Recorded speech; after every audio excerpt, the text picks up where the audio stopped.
Travel can excite you, it can test you, and it can teach you a lot of things.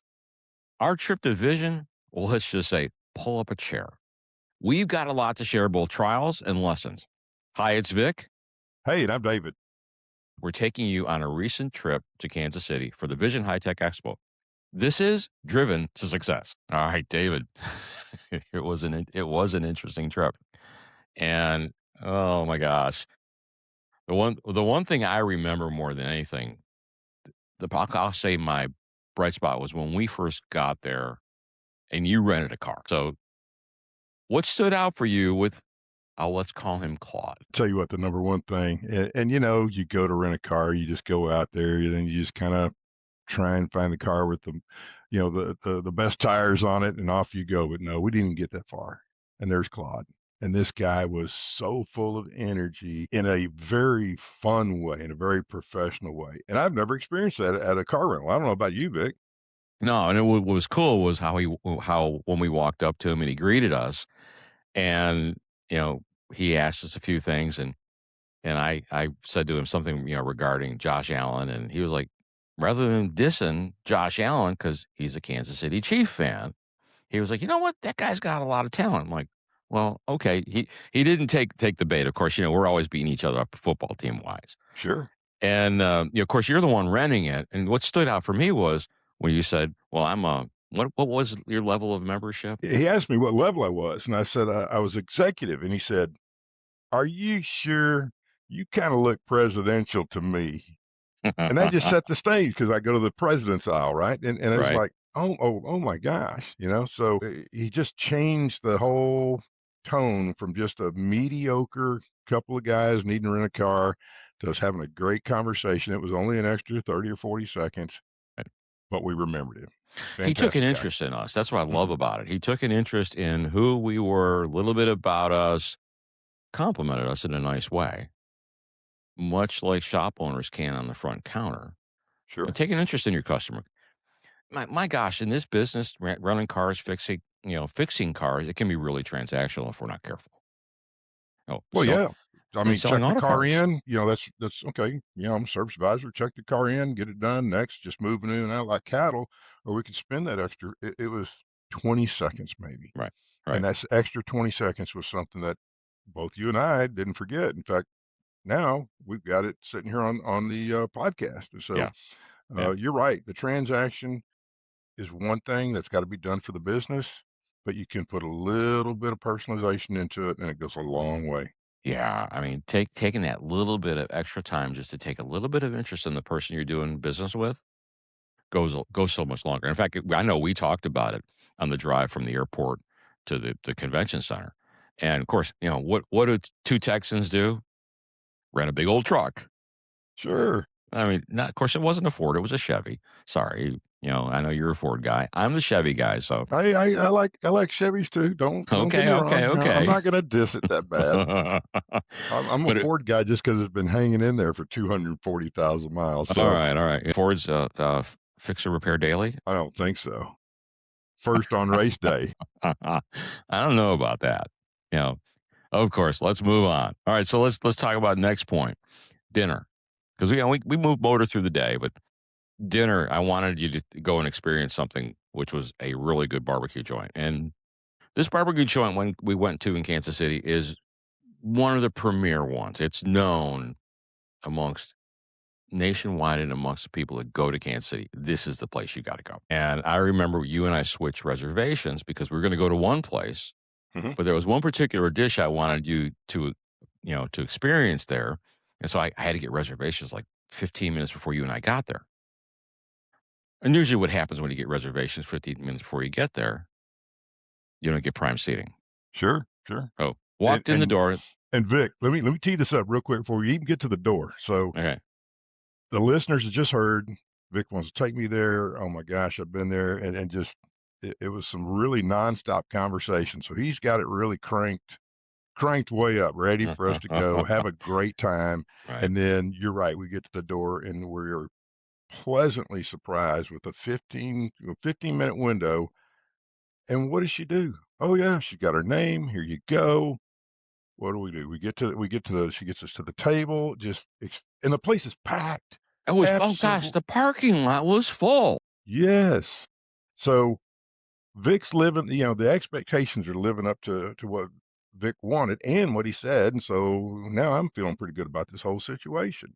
So it was just fantastic experience So to that point. that was that your bar was set really high and Exactly. met by the reservation. In fact, I remember asking her, "Do you have a booth in a quiet spot so we can talk?" We got set down, we got in the booth, we got a quiet spot in the middle of a packed restaurant. So the bar set high. Oh, and then it began to slowly drop from there. I mean, I felt for the server. You ordered your crap beer, I ordered my Diet Coke. The beer comes, Coke doesn't. My Coke comes later. Of course, then you ask for the beer. I don't when the heck did you get that second beer? I didn't. Wished for it, I thought about it, I've asked for it. It never came to fruition. Yeah. So, all right. So we're kind of setting the stage. So there's one particular dish that I really wanted you to try. And so, you made your selections, I made mine, and I'm like, I'm getting the cheesy corn bake. The cheesy corn bake is off the charts good. In fact, let me read the description. The cheesy corn bake is a signature side dish. Guests keep coming back for more. And that was me. I came back for more. A velvety blend of 4 gourmet cheeses folded with whole kernel corn, savory slivers of our hickory smoked ham, baked until bubbly and golden. That's the key. I want you guys to remember. Baked until bubbly and golden. It's indulgent, comforting, and unforgettable. And honestly, that last one, it was unforgettable. My gosh, hold on, Vic. I'm drooling. That was great. That was Oh, great. yeah. I mean, that was the reason we went there that night. And so you ordered yours. I think we both got a 2-meat plate. I got the cheesy corn bake. You got something else. And it was funny because, yeah, I'm in anticipation and corn bake hits the table. But I believe it took like an hour for it to hit the table. So that's okay. We had a lot of And good the place was conversation. busy. I Yeah. mean, just Yeah. crazy busy, We get right? that. But the corn bake hits the table and you put some on your plate. I will never forget the look on your face when you took the fork for that. And I'm like, it wasn't like, well, this is great. You were like, okay. And I didn't have a good idea why you said it. I'm like, well, does he not like cheese? Does he not like corn? Well, then I took a bite of mine. And I was like, this stuff's ice cold. It wasn't bubbly. It wasn't indulgent. And honestly, I would be surprised if it was even baked. Yeah, so let me take my shot at a description. Okay. And I'm thinking it's more like cheesy, cold cream corn. Ugh. So Mm. that sounds So it horrible. was a little solidified, Yeah. and all these expectations were there. I didn't want to hurt your feelings, but at the same time, I took a bite of that. Okay. So what do you do when something like that comes out? And it, way under expectation. I mean, you were shocked. I And was. so you bring it up, brought it up to the waitress and said, "Hey, it's kind of like stone cold, and basically we're looking for round number 2." If I remember right, we didn't get round number 2 until the manager came by, and then she comes by, and then we mentioned again round number 2, and she apologized. I mean, the lady that sat us was, I think, also the manager. I mean, she was bouncing around everywhere, and so boom, off she goes. And she comes back. Now we got the test, the true test. Yeah. It came out of the same bucket, pot, whatever they were cooking this stuff in, pan, and it was cold I don't again. know. Yeah. And then my thing is, I think it was colder than the first. And I'm like, how the heck could you gotten any colder? But it's like, it was another, okay. So we What wrapped can I up say? our meal. You never got your second beer. I think I took me another little bit to get my second Diet Coke. Okay. Chalk it up. It was packed, and I remember the fact the manager came back up. I remember when she asked how things were, and we're like, and we hesitated to say something, remember? And we Right. were like, you know, the last thing you want to be is a complainer because we all, you know, as shop owners and technicians and service advisors, we know when a customer complains, most times they want something. Well, in this case here, you know, I didn't want to say anything, but I did want to at least let them know so they could fix it. And I remember the response when we said, well, the cheesy corn bake, it was cold both times. And her look on her face was like, I have no idea how to respond. No, No, she was stunned. She was yeah, absolutely stunned. no And apology. you You know, gotta tell them, you know, it's the worst thing that can happen, restaurant, auto repair center, parts houses, the worst thing that can happen is a customer be upset, not meet expectations, and they just walk away quietly. And that is the most expensive situation you could ever run into, because that person may also, once they walk away, what's the possibility that they could say, well, the deal at restaurant or auto repair or the parts house, yeah, it wasn't real good. And then they're actually, not on purpose, but moving people away from your business. So, right, right, um, yes, it was, and you could tell, I could tell she cared, but right. she was stunned, absolutely stunned. Yeah, and I think in this case here, she may not have been trained on how to respond. Yeah, I know she offered us complimentary dessert, which we were done. We didn't want it, and honestly, I didn't want them to comp anything, but they did do some things for us. So, you know, hats off to them. They did try. So, you know, wrapped up our conversation there. We moved on. He asked me at, you know, our sitting there. It's like, you ever been axe throwing? I'm like, no. You're like, we're gonna go. I was like, I mean, no, like, cool. Like, so we get to what was it? Bury the hatchet. It's like 40 minutes before close. We walk in and they're like, they look at us like we have two heads. Place is empty. I was like, we're closed, private party. So I was like, oh, so disappointment. And, you know, I know you were disappointed because you wanted another beer. You wanted to show me, you know, what this was Well, like. anybody that's not done axe throwing, it is a blast. It's like anything else you do, whether it's snow skiing, water skiing, riding a bike. Once you get the hang of it, then it's fun as all get out. And Right. so I wanted you to experience that. Yeah. Yeah. It's just 40 minutes. There was one other group way at the very end. I think this individual just wanted to close early. That's what it looked like. And And so, all right, well, you know, in this one there'll here, be another time.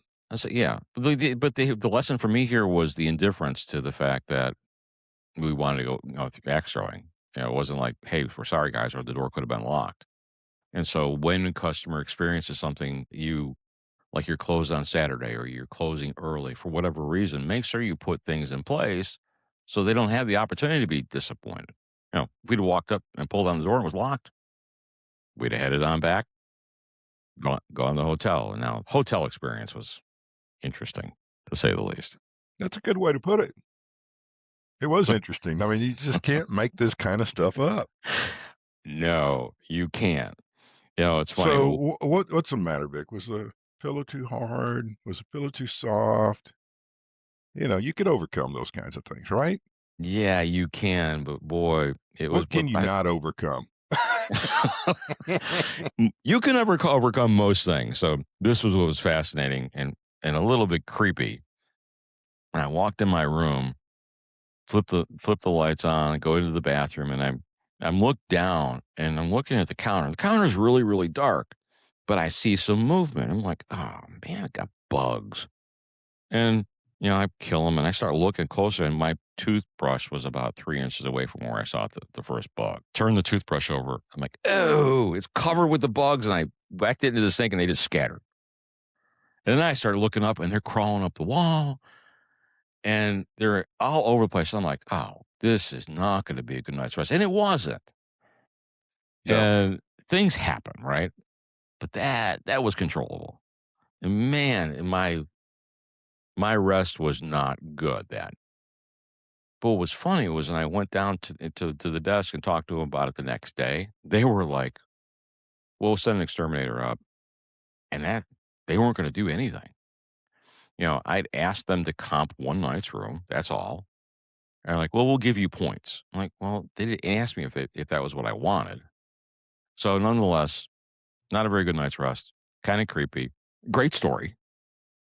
And And to have had better success, what we both could have done, because the reason we were staying there is because we waited to the last minute to book our Oh, hotel. So I know. here we go again. We just finished going to this was a vision show, Vision 2026. We've been talking about it for 3 or 4 weeks. Hey, we need to book our hotel, and guess what? We hadn't done it yet. No. So maybe we're gonna be back to the Dewdrop Inn, you know? Yeah, well, and that's kinda lesson to be learned is when you know you're going someplace, make sure you book your hotel early. Exactly, But here's the thing, it exactly. wasn't a Motel 3, it wasn't a Green Roof Inn, it was a brand of one of the national chains. So you would think there's some security in staying there. So your brand communicates to your clients that what it stands for. They should be able to rely on it. Heck, if you go to Motel 6, you know you're gonna get a hard bed. Same thing with Red Roof Inn. It's not gonna be comfortable. It's gonna be cheap.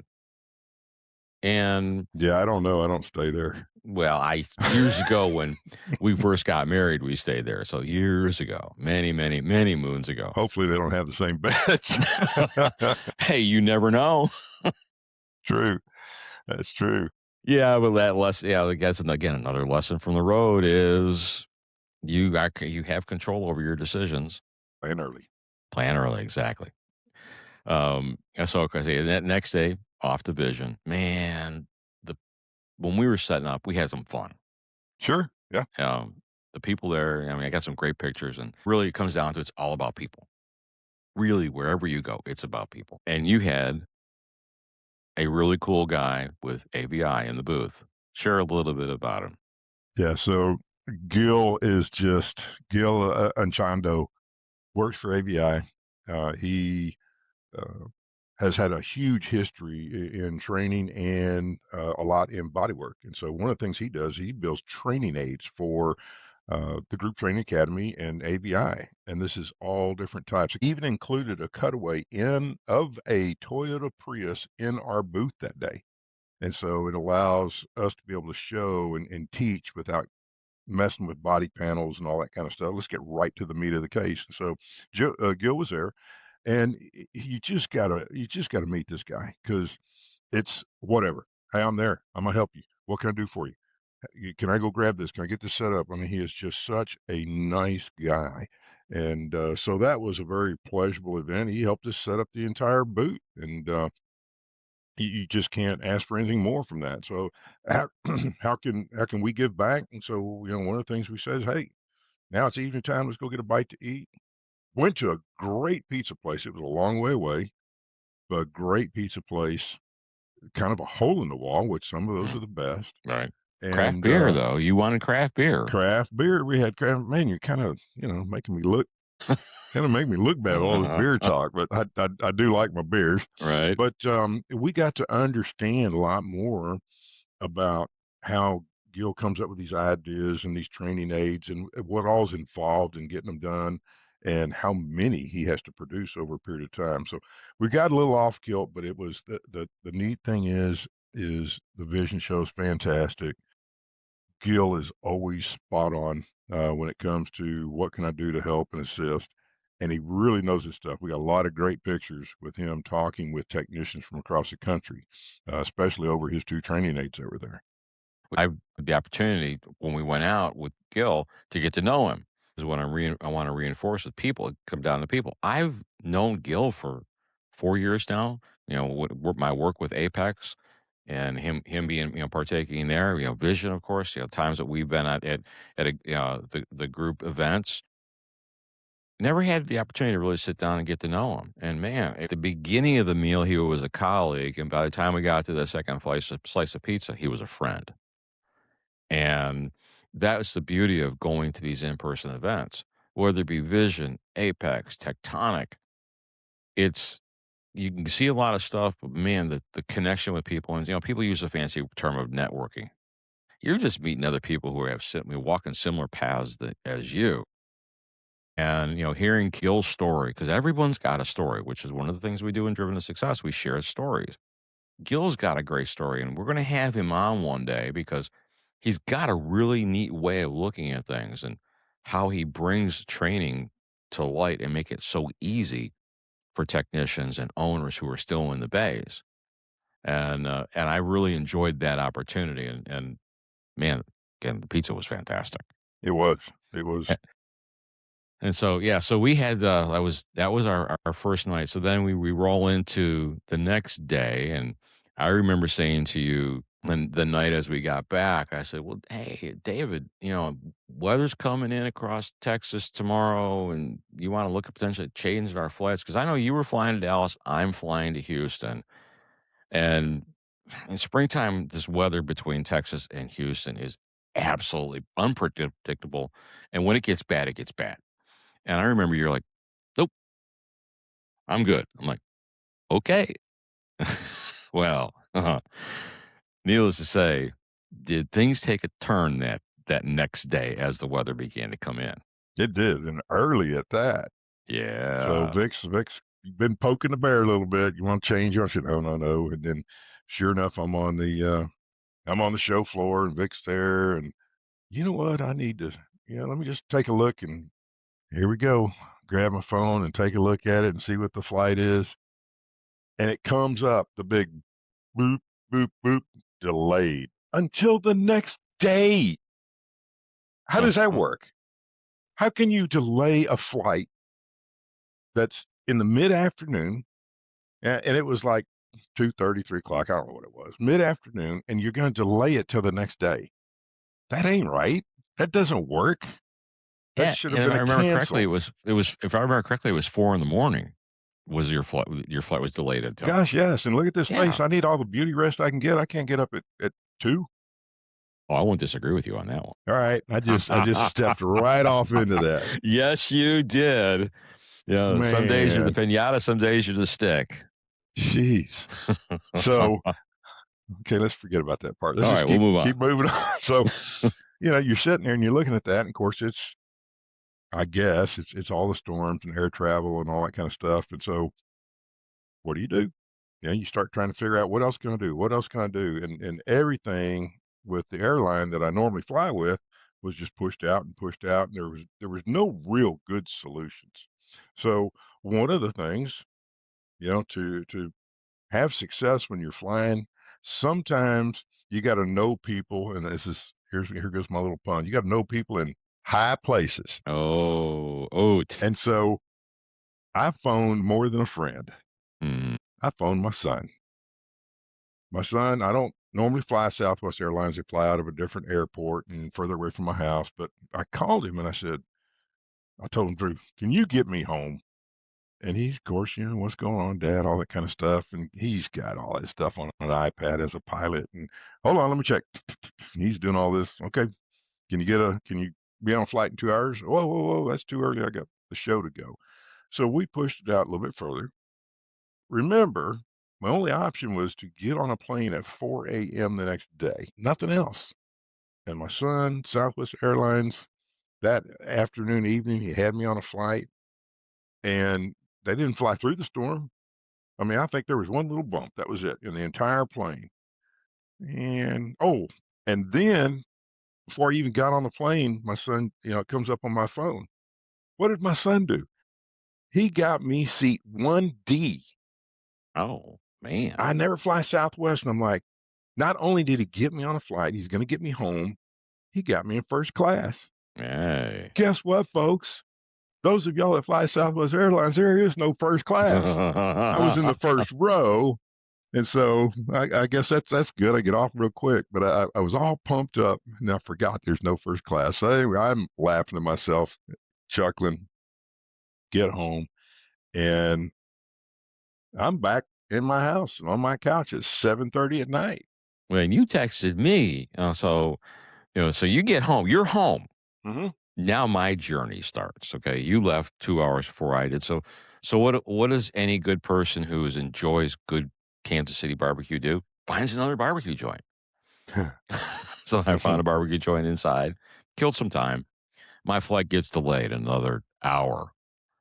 And it's looking like we're going to get in late and late and late. And I get a message from you. I'm in mid flight. I get a message from you. I'm home. I'm like, well, we just took off. And the weather got worse after you landed. And I'm like, I don't care. I'm cool. I'm getting home tonight. That's all I care about. I had my noise canceling headphones in, and I wasn't paying attention to what the announcements were. And, as we're starting to descend, and, we did fly around some weather and, we flew around a bit too. But as we started to descend, I look out the window and I see this bridge that we normally pass over when I'm flying home. I'm like, oh, good. It's like kind of like that waypoint. It's like, when you see the burger joint that you pass when you're driving into town, it's like, you're right about home.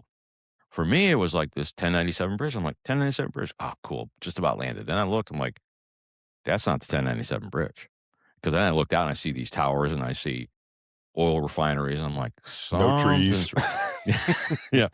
Pop my earphones out and it's like I hear, well, folks, it's like, well, folks, we're landing in Corpus Christi. I'm like, oh man, we're landing in Corpus Christi, and then we land on the ground because they had shut the Houston airport down. And they told us, well, we're gonna get in, we're gonna get you guys to the airport tonight. And we landed, we were on the ground for another hour and a half, and next thing you know, they come on and they say, well, folks, FAA regulations, we can't fly anymore, so you guys are staying the night in Corpus Christi. Timed out. It Yep. timed out exactly. So this is the cool thing is one of the things go back to people and relationships. PJ, PJ Leslie from TechMetric, he had boarded the plane after me, and he was a couple rows behind me, and I'm like, I'm getting home tonight. I'm renting a car, but I'm not driving myself. I leave him behind me. I go, hey PJ, you want to rent a car? He's like, sure. So then it was divide and conquer because there were no cars to rent, and one company stopped renting people that hadn't rented that day. PJ's in another line. He gets a car. Oh, man, it was a rattle trap. Do you know what? We got to the Houston airport at 1:30 in the morning, and I pulled in my driveway at 2:30. So the lesson here is people. People are your best asset in this business. Uh-huh. Whether it be your customers, whether it be your vendors, whether it be your employees, having a relationship that allows you to quickly pivot and use your problem solving abilities to think through a problem to make it home or to make it through whatever that next challenge is and to get to the destination that you want. And, looking back on this whole trip for me, Dave, and I'll sum up my side and let you sum up yours.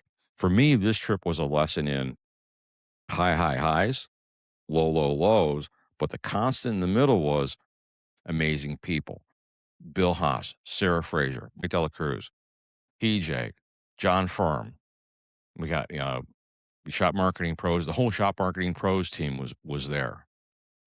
And as the constant was either A, you're meeting new people or you're reconnecting with people that you've connected with before. And then you're connecting those people with other people that can help benefit them. So you're continuing to elevate each other. And that's what makes these road trips so much fun is because you and I, when we travel together, we're both looking, if we look at this and how a customer would experience it, what would their experience be? And, in the bays, we want to give the highest level of customer service no matter what. And sometimes you're going to fall short. It's high. Absolutely. And Yeah. you were talking about, that highest level. It doesn't matter what industry you're in. There's going to be issues that pop up. In the service base, there's a lot of surprises.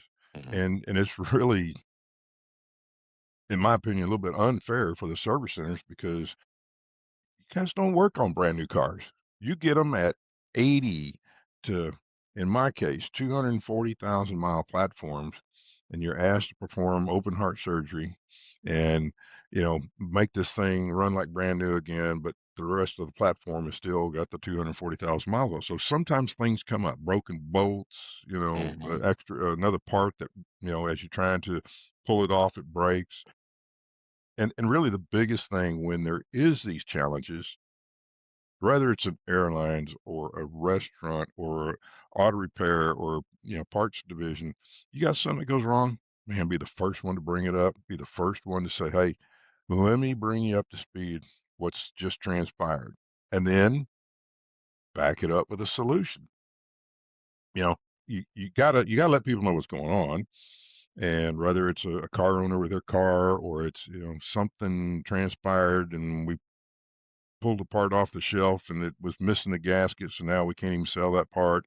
Doesn't matter what it is, but letting the customer, the end user know, and in this case with auto parts, it's the service dealers letting them know because, they may need to jockey something around and they would be more apt to be okay with that and do that. Sure, it's kind of a pain so that we can recover when we say we can recover versus uh, parts on the way, parts on the way, kind of deal. And I know a lot of folks that listen to this podcast have heard that before, and it just that's that's not a proactive approach to getting something done. So I always love when, it doesn't matter what the situation is. If there's a train wreck that's just transposed and it affects me, tell me, hey, I could even be part of Right. the solution. Right.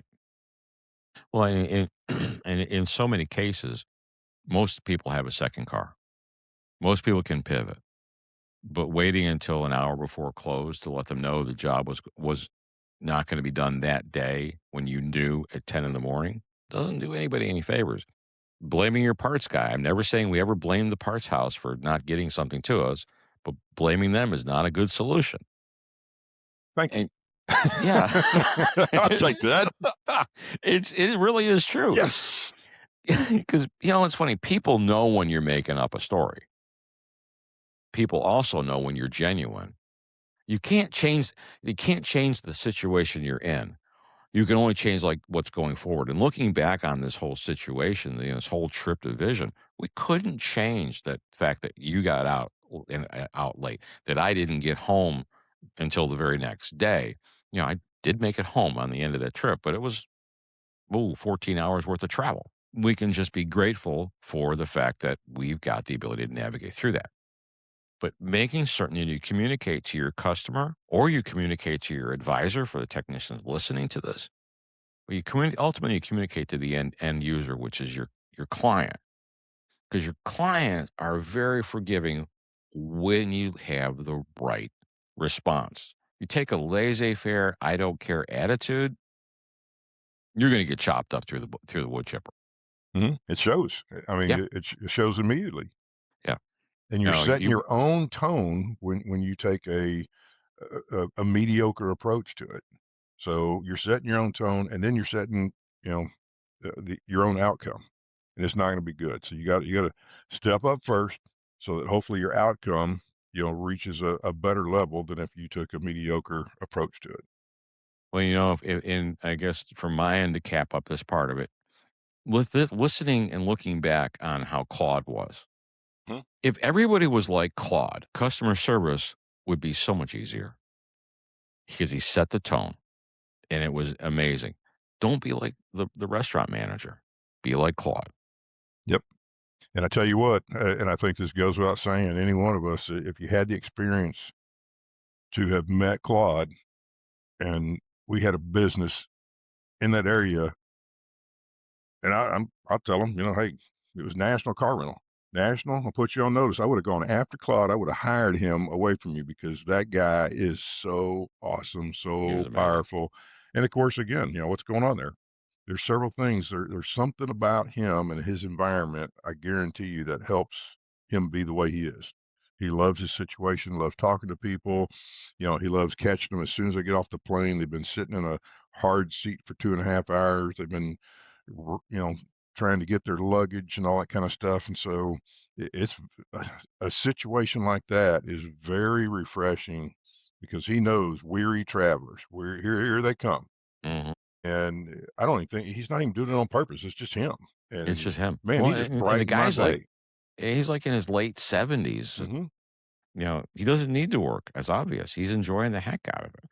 Sets the tone for the overall experience. I agree, Vic. Well, and overall, Dave, I gotta tell you, traveling with you is fun, but I hope we don't have another trip like this coming up. Yeah, no, I think next time I'm gonna pick the cheesy cold cream corn. I'm gonna pick the dish next time. Okay, that's fine. You can pick the dish. Just remember the law of reciprocity. Oh man. Well, we're coming up. We're a day. Both of us are a day early with our shirts, but a 250th anniversary. That is just fantastic. And so I wanted to give just a quick shout out to, you know, all the folks who serve out there, present, future, and I'm gonna tell you, even, um, the past, present, and future. And the reason I want to jump into the future is because, there is young men and women, that are 16, 17, 18 years old already, thinking about it. And so, a sincere thanks for your service. I think sometimes we underestimate the amount of freedom we have in the United States. And so, we from Driven to Success, we absolutely appreciate your service. And it's not just service. It's and seeing my son go through it, and all of the sacrifices you make as you're in the service. I mean, hey, got to move, got to go here. Next thing you're on a deployment. Next thing you know, your deployment went over. Next thing you know, your deployment goes dark. You can't talk to your friends and family, and there's a lot of that kind of stuff that I think as Americans, if we've never been in the service, we don't know that's happening. And so it is a challenging environment, and it's, the folks who serve, it comes straight from here. It comes from their heart. So we appreciate you. Well, and David, you said everything that I could say. And I will say the same thing as you did. Thank you for your service. We have an amazing country, an absolutely amazing country. We have our warts, we have our problems. But you know what? I've traveled to other countries, and I'm traveling to one next week. And I can tell you this: when I come back home, this is the greatest country in the world, and that's my opinion because I've experienced it, not because I just love America. I love America simply even more because I've been out and I've come home. Mhm. It's and so I'll cap it with happy birthday, America, from Driven to Success.